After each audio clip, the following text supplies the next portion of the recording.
সাহা আর আমার সহশিল্পী রাজু ভাইয়ের জন্য আজকে আপনাদের মধ্যে আসতে পেরেছি। তাকে অনেক ধন্যবাদ যেন এত সুন্দর একটা আসন আমাদের দেওয়ার জন্য। তো গিয়ে শোনাই আমার সঙ্গীত জীবনে একটি স্মরণীয় গান, যেই গানের জন্য আমি বেঁচে আছি, যেই গানের জন্য আমার বেঁচে থাকা, চলুন সেই গানটা গাইব।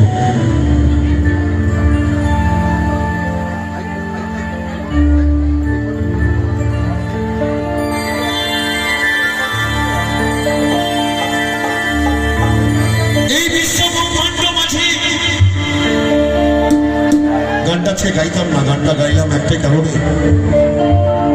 যে এত সুন্দর একটা আসরে গানটা গাওয়া প্রয়োজন, তাই গাইছি। তাই বিশ্ব ব্রহ্মাণ্ড মাঝে একটু কথা বলবো, কেউ বিরক্ত হবে না, কথাটা না শুনলে গানটা ভালো লাগবে না। চল গাইব গানটা। তাই বিশ্ব ব্রহ্মাণ্ড মাঝে আমি তুষার খাওয়া সব থেকে বড় বেশি ভালোবাসি, সারা বন্যবাসী জানে আমার গর্ভধারিণী মা এবং আমার বাবাকে। কিছুদিন আগে আমার বাবা গত হয়ে গেছে।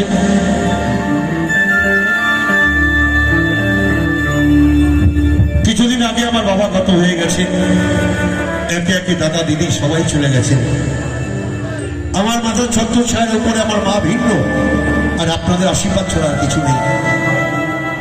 রাধা বল্লভ মন্দিরের সঙ্গে দাঁড়িয়ে মিথ্যা বা গল্প করবো না।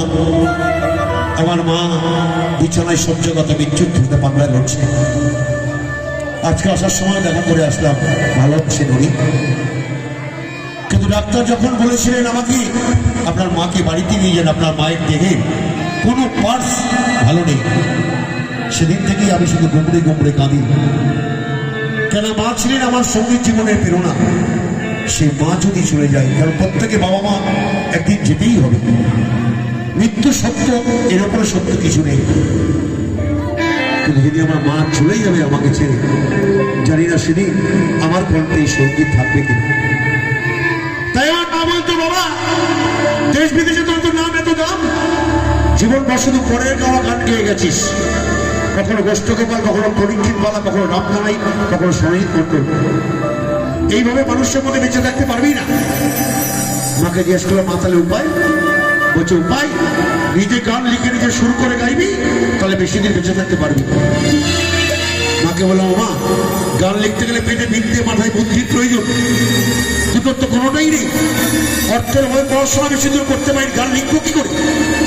সেদিন মা আমার মাথায় হাত দিয়ে বলেছিলেন, তুই একদিন গান লিখতে পারবি, আর তোর গান বিশ্বের সমস্ত লোক শুনবে। তাই যারা ইউটিউব চ্যানেল দেখেন, বাউল তুষার খাওয়া সং সার্চ করলে অগণিত গানের মধ্যে এই গানটাই কোটি কোটি মানুষ দেখেছে। এটা জীবনের সার্থক।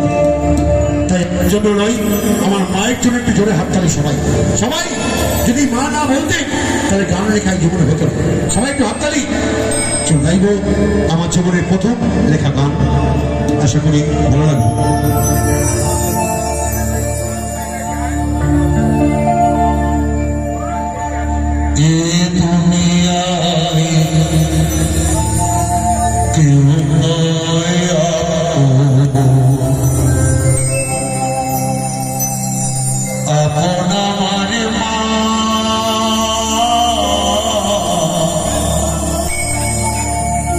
মাসিমা দেখলাম, কাকা দেখলাম, দিমা দেখলাম, শাশুড়ি মা দেখলাম।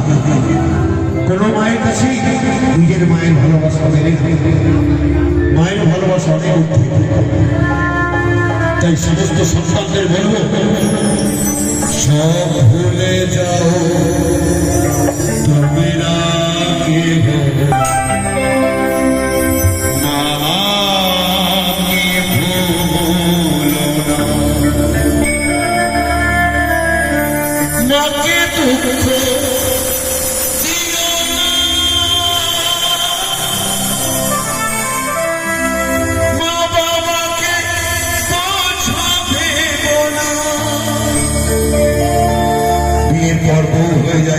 বাবা মা হয়ে যায় পর, শ্বশুরবাড়ির লোক কুটুম, আর বৃদ্ধ বাবা হয়ে যায় বাড়ির দরবার। এটা করবেন না। মাকে দুঃখ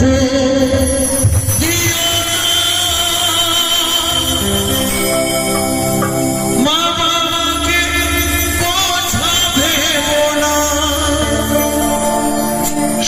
जाओ তোমরা কেউ মাকে ভুলো না সব ভুলে যাও তোমরা কেউ মাকে ভুলো না এ দুনিয়ায় কেউ নয় আপন বাবা সব ভুলে যাও তোমরা কেউ মাকে ভুলো না সব ভুলে যাও তোমরা কেউ মাকে ভুলো না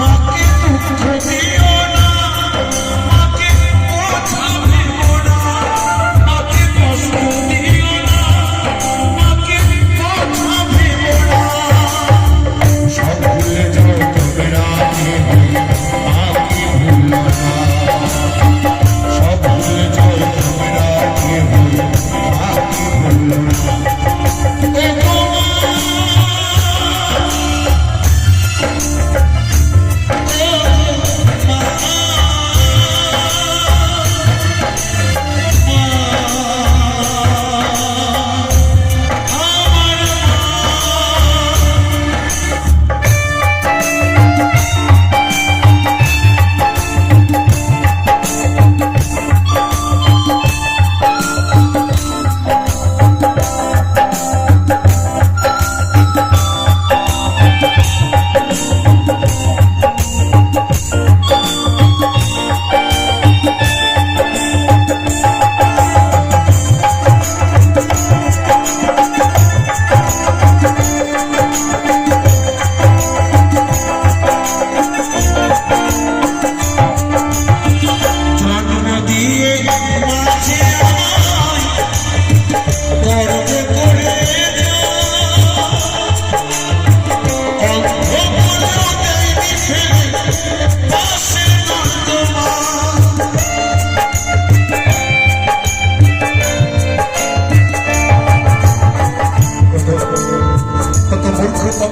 সন্তানের জন্ম দেয় আমার মা কত লেগড়া খোড়া অঙ্ক সন্তানের জন্ম দেয় আমার এই মা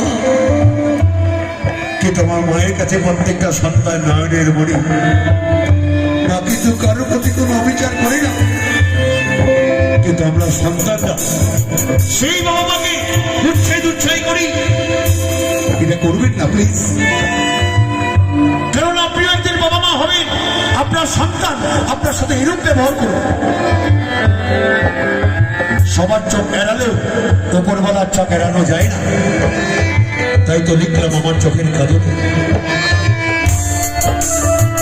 জন্ম দিয়ে মাঝে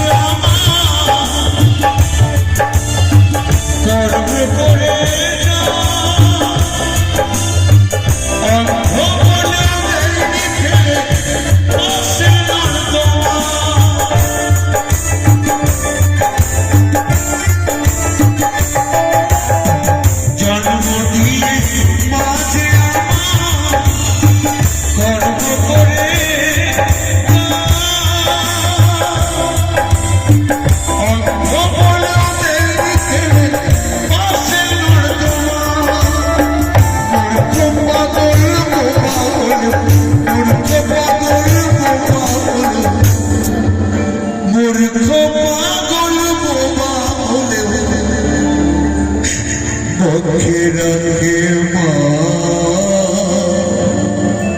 সব ভুলে যাও তোমরা কেউ মাকে ভুলো না সব ভুলে যাও তোমরা কেউ মাকে ভুলো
ছোটবেলায় ষোলদুগ্ধ থেকে মানুষ করেছে আমার মা। ষোলদুগ্ধতে পেট ভরেনি, দোকান থেকে দুধ কিনে খাইয়েছে। আর আজকে আমরা বড় হয়ে গেছি, বাবা মা বৃদ্ধ হয়ে গেছে। ওই বৃদ্ধ বাবা মা আমাদের মতো সন্তানের কাছ থেকে যদি গরুর দুধ খেতে যায় মাসে 30 পোয়া, আমাদের মতো অনেক সন্তানের পকেটে থাকে না। কখনো মাকে বলে দিই মা এ মাসে দুধ খেও না, এ মাসে আমাদের মায়না হয় না। কেন? যেই মা নিজের জীবন বাঁচিয়ে রেখে আমাদের জীবন বাঁচিয়েছে, তাকে 30 পোয়া দুধের টাকা জোগাড় হয় না। আর তোর ঘরে আছে দুধ খাওয়া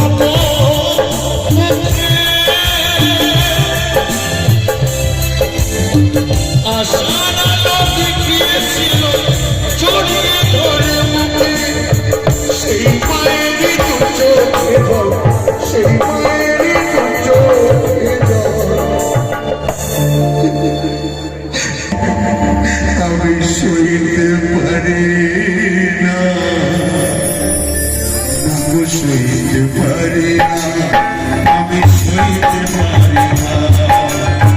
সব ভুলে যাও তোমরা কেউ মাকে ভুলো না, সব ভুলে যাও তোমরা কেউ মাকে ভুলো না।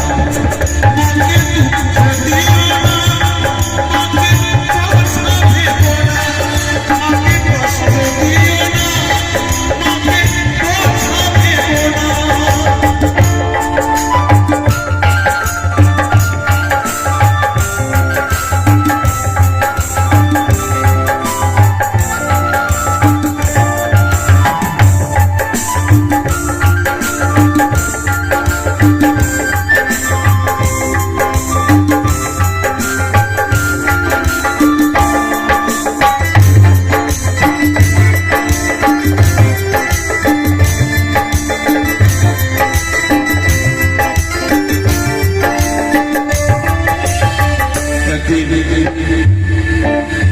প্রোগ্রাম করে বাড়িতে ঢুকেছি তখন সকাল 6টা বাজে। আসতে ছোট রাধা বল্লভ মন্দিরের সামনে দাঁড়িয়ে মিথ্যা কথা বলবো না, জীবনে সত্যিটা শুনে যান। প্রোগ্রাম করে বাড়িতে ঢুকেছি তখন সকাল 6টা বাজে। বাড়িতে ঢুকতেই দেখছি আমার বউ নাকি আঁচল চাপাতে দুধ ঢাল দিচ্ছে আমার বউ। আস্তে আস্তে ঘরে ঢুকেছি, দেখছি আমার বাবা নাকি রুমাল চাপা দিয়ে খাবার কাগজ করছে আমার বাবা। কারণ কারণ যেই দাদা আমার মারা গেছে তার দুটো পায়ের পাতা পচে ঘুরে গ্যাংরিং হয়ে গেছে, পোকা হয়ে গেছে। ওই পচা দুর্গন্ধে পাড়া প্রতিবেশী 6 মাস দরজা বন্ধ করে রেখেছে। মানুষ পচা গন্ধ তো। আজকে সেই পচা দুর্গন্ধে আমার বউর নাকে আঁচল, বাবার নাকি রুমাল। মনে মনে ইচ্ছা হলো দেখি তো আমার মা কি করছে। আস্তে আস্তে ঘরে ঢুকে দেখছি আমার মা একটা সিনেমারে বাটিতে গরম জল করে নিয়ে দাদার পায়ের সামনে বসে অনবরত পরিষ্কার করে যাচ্ছে। এই হচ্ছে মা। মাকে বললাম মা, পাড়া প্রতিবেশী দরজা বন্ধ করেছে পচা দুর্গন্ধে, তোমার বৌমার নাকে আঁচল, বাবার নাকে রুমাল, তোমার কোনো গন্ধ হচ্ছে না? বাবাকে বা বলছে গন্ধ, কিসের গন্ধ? আমি তো কোনো গন্ধ পাচ্ছি।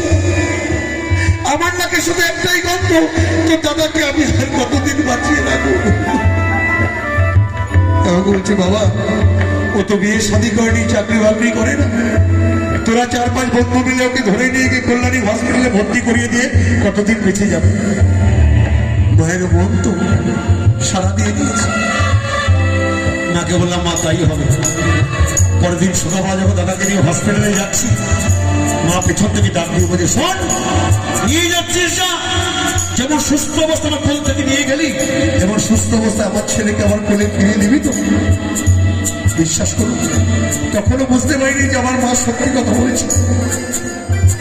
মাকে বললাম তাই এনে দেবো। হসপিটালে ভর্তি করার বা 2 ঘন্টা বা ডাক্তারবাবু ডেকে বলছে তুষার বাবু আপনার দাদাকে আপনি বাড়িতে নিয়ে যান, আপনার দাদাকে বাঁচানো গেল না। এই মৃত্যু সংবাদ কি করে আমি আমার মাকে বলবো? আমি ভাষা হারিয়ে ফেলেছি। আস্তে আস্তে বাড়িতে গিয়ে দেখছি আমার মা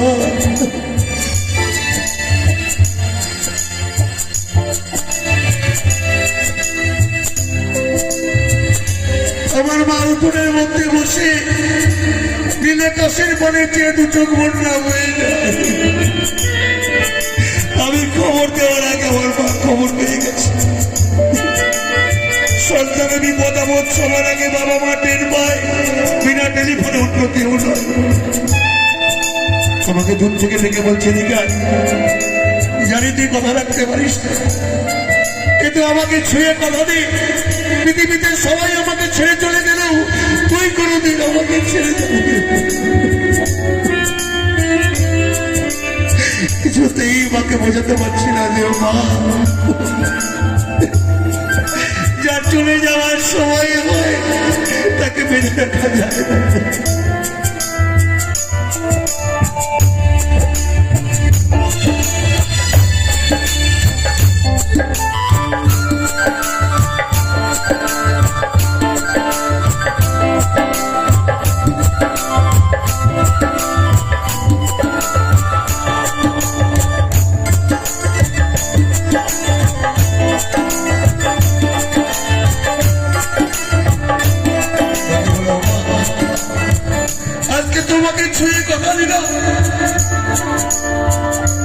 আমি সত্যি তোমাকে ছেড়ে কোথাও যাব না।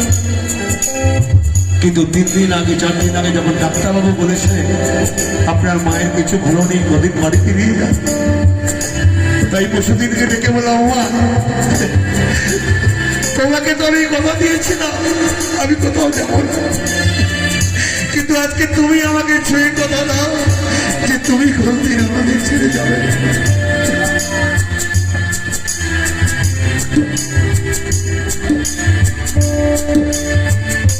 তাই সবাই আশীর্বাদ করবে আমার মা যেন সুস্থ থাকে।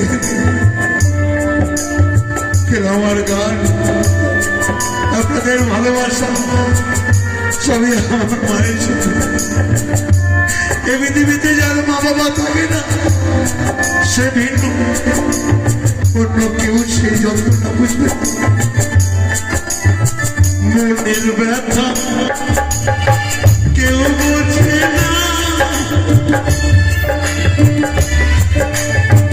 মাছারা সরিষারে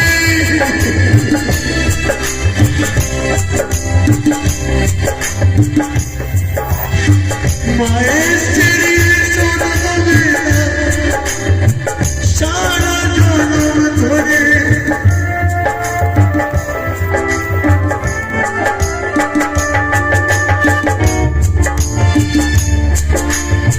মনের ব্যথা কেউ বোঝে না, মাছারা সংসারে মায়ের শরীর শোধ হবে না সারা জনম ধরে।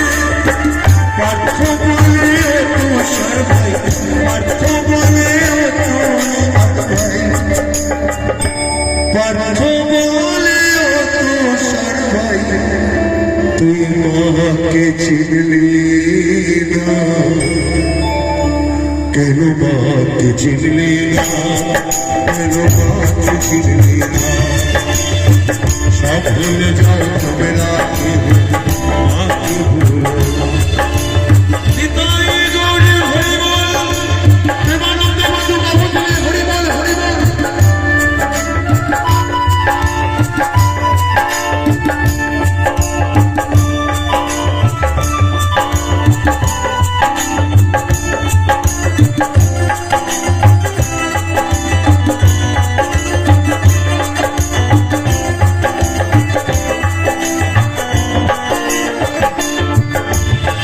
শত ভালোবাসার কাছে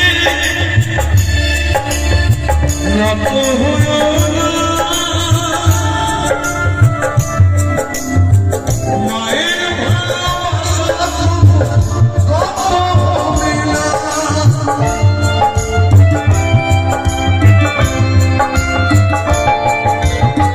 শত ভালোবাসার কাছে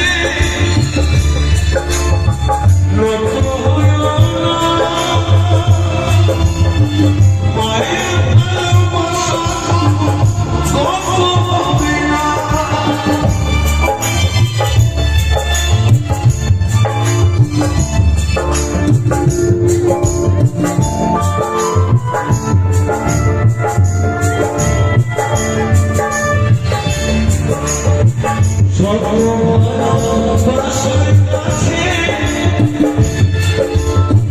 নত হইও না। মায়ের ভালোবাসা কত হবে না।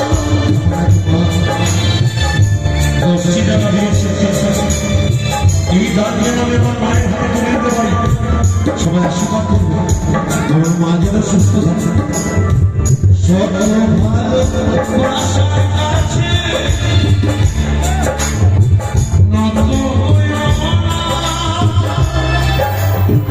মায়ের ভালোবাসা কত হবে না। তুষার বনে বিশ্ব মাঝি, তুষার বনে বিশ্ব মাঝি, তুষার বনে বিশ্ব মাঝে। শেষ কথাটা কি জানে অবশ্যই বলবো। প্রত্যেকে শোনার পর যদি মনে করে আমি ঠিক লিখেছি তাহলে প্রত্যেকে হাততালি দেবে, তাহলে আমার থেকেও বেশি খুশি হবে আমার মা। আগে বলবো পরে হাততালি। তুষার বনে বিশ্ব মাঝে, বলি সবাই সাথে হাততালি। লোহার পাওয়া সব ভুলে যাও তবে রাখে আঁকি ভুলো না। এই দুনিয়ায় কেউ নয় আপন বাবা। আঁকি ভুলো না। সব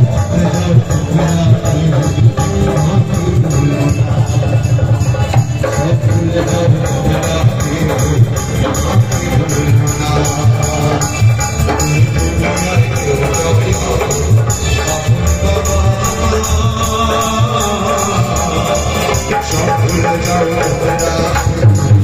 আঁকি ভুলো না। সব ভুলে যাও তবে রাখে আঁকি ভুলো না।